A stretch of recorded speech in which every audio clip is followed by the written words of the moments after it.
trêve hivernale a été prolongée jusqu'en juillet. La prochaine n'a pour l'instant pas été avancée. Les expulsions restent donc possibles, ce contre quoi se mobilisent des associations. Stéphanie Bousquet, Frédéric Dess.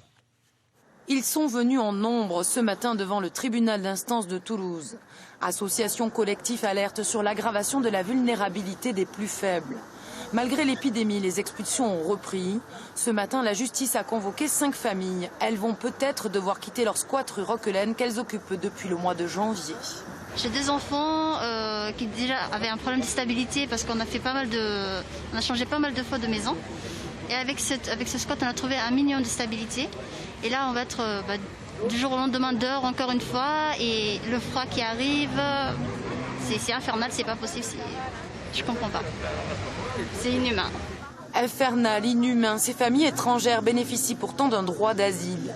L'État français a obligation de leur trouver un toit, mais les logements d'urgence manquent à Toulouse depuis des années. Ce bâtiment il est occupé depuis janvier par des personnes qui ont fait toutes les démarches de demande d'hébergement et logement possibles et qui n'ont obtenu aucune réponse.